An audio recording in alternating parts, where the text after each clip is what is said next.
Eh bien bonjour à tous, on se retrouve une nouvelle fois sur la chaîne suite au WCQ Cray qui s'est terminé. On est avec Raph qui jouait Thunder Dragon, War Dragon, enfin il va vous expliquer, avec son magnifique petit top 16. Mon Raph, c'est à toi. Du coup, je joue une version combo Thunder War Dragon avec quelques dangers. Pour ce qui est des Thunder classiques, le basique, hein. Un Roar, parce que faut pouvoir le tuto avec Dark, et sinon ça peut être très vite une brick card. Du coup, de Dark, c'est très fort pour activer les colosses, faire ce genre de choses. Et du coup, c'est aussi combo avec les Vianir qu'on va voir après, mais en général, il vaut mieux en jouer deux. Duo pour du grind ou pour maximiser des rangs vite ou comment ça s'appelle, du CA ou même des links. Puis Hawk, la meilleure dans le package, parce que du coup c'est ce qui permettra le plus facilement de faire un colosse. Là pour les Thunder, jouer 3 Lévianir du coup, tutorisable avec Broter, c'est parfait. 3 effets en fonction de ce qu'on bannit pour l'invoquer, c'est une des meilleures cartes du jeu. Heureusement qu'elle n'est pas rééditée, sinon elle perdrait de sa valeur. En danger, jouer un Chupa, de Tsushi, hein, parce que évidemment c'est limité. Un Bigfoot, pareil, niveau 8, ça permet les rangs 8, ça facilite les grosses invocations. Puis ça peut péter des Arcane Bee si c'est discard. De Jaka, toujours la bonne liste. De Nessie, toujours la bonne liste, hein. On va pas chercher plus loin, c'est les meilleurs. Hop. En Croisédia de Arboria. Alors je m'explique, c'est par rapport au fait qu'on peut se prendre une Ghost Hog ou un effet qui pop la Spata que je joue dans l'extra. Donc vaut mieux protéger ça et continuer avec les effets Gore Dragon. Je jouais 3 Reclusia. Ça permet de faire les extends facilement, ça permet aussi de pop les cartes adverses, toujours sur Arcane Bee ou même des Summon Limit. Il faut la jouer très intelligemment, puis c'est une fois par tour, donc pas la claquer n'importe comment. J'ai joué 3 Maximus. J'ai maximisé comme je pouvais les niveaux 4 pour pouvoir sortir des rangs de Shard Dweller. Puis c'est un light, donc dans les combos, dès que ça part en T0, c'est très fort. Surtout pour les Vianir ou les Bruives. 2 Draco. Pas un, parce que si jamais je l'ai en main au début, ça va être une brick card et j'ai pas envie de mourir sur ça. Donc je veux pouvoir la tutoriser même si je l'ai déjà en main. Hop. En 1-9, j'ai Ranryu parce que ça se spé sous Magus et c'est un niveau 4, donc ça favorise Dweller, c'est assez fort. Un Diffrag parce que ça peut envoyer de la ressource au cimetière, par exemple un Dark, un Roar quand on va faire des Lévianir gratuits et enchaîner sur des colosses. Des Strudo parce que ça peut remonter sur des combos, ça peut être très fort pour si on nous a negate un monstre qu'on voulait utiliser pour War Dragon. Le plus beau, le plus fort, Red Eyes. C'est en général ce que je vais chercher avec Broter pour la simple et bonne raison que c'est un monstre, 4 invocations. Donc c'est claqué, hein. On va pas se mentir.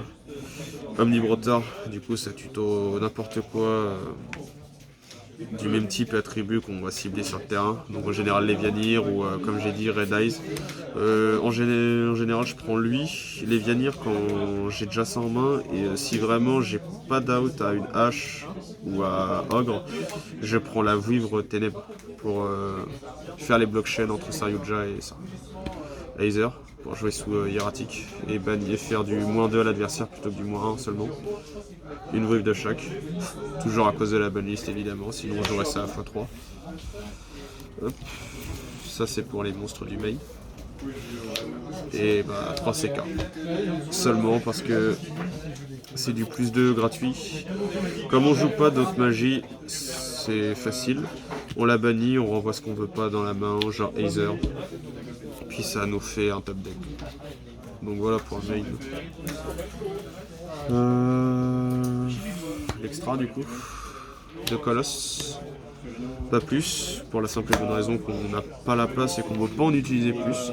C'est soit ça va rester à 2 sur le terrain comme ils sont, soit ça va être utilisé pour faire une rang 8. Je joue un Red Hot, target à Agarpain. J'ai préféré avoir qu'une seule target plutôt plusieurs. Pour la simple et bonne raison qu'il est polyvalent, c'est un Zombie-Stein sans le cost. Puis contrairement à Crystal Wing, il peut negate n'importe quoi. Harbinger, c'est fort en fait contre Striker.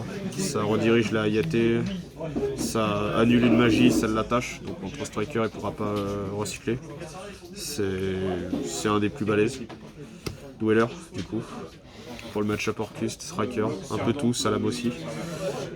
C'est pour ça aussi que je maximise les niveaux 4 pour le faire au maximum. Surtout qu'il est très facile à sortir, vu que Red Eyes peut ressortir un Draco ou n'importe quel dragon de niveau 4 qui a une condition basique. Évidemment, si je joue des Croisédia, Magus et Spata, l'un va pas sans l'autre. Pour moi du moins, parce que après il y a des compos sous lambda, ce genre de choses. Lui tutorise un Croisédia, lui change la position des monstres, donc ça va changer les Guard Dragon pour pouvoir faire les combos. Donc LP, Pisty, Agarpain, j'ai pas besoin de les expliquer, hein, je connais. Du coup, un Phoenix que j'ai mis à la place d'un Crystal Wing qui m'a fait beaucoup de games. Moral Sword, parce que ça se spé sous Agarpain et que ça fait un OTK du turfu. Triple Burst, pareil, match-up Striker, c'est très fort. Sphère, ça fait du moins de l'adversaire quand on joue avec Aizer, c'est toujours très puissant. Et ça arrive déjà évidemment pour le CA et pour l'aspect et pour les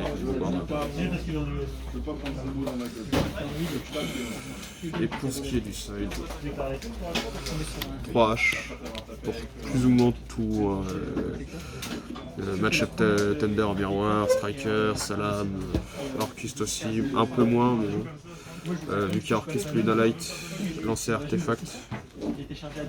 Les deux combinés, là ça devient fort. Ogre, qui m'a jamais servi en 7 rounds, c'est peut-être une carte à dégager. J'ai pas eu l'utilité de la jouer en fait. Twister, c'est la MVP, elle m'a fait énormément de games contre Striker, en sachant que j'ai joué contre énormément de Striker aujourd'hui. Pareil, ça me permet d'avoir des ressources au cimetière, c'est hyper puissant. Et Reboot, qui pareil ne m'a pas servi du tout. Et je l'ai plus discard avec Twister qu'autre chose. Très très bien.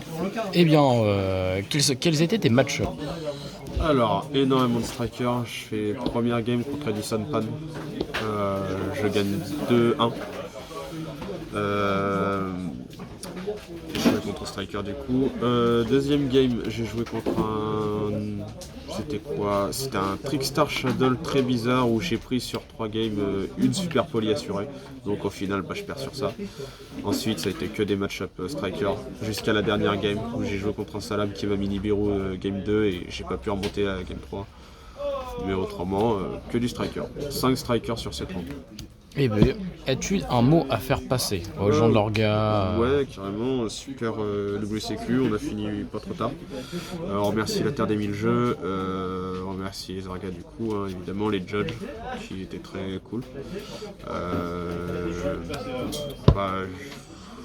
remercie un peu tout le monde, les gars de Rouen qui étaient avec moi. Puis les joueurs en eux-mêmes, ils se sont super bien comportés, contrairement à certains parfois, c'est vachement cool. Eh bien merci mon bon Raph.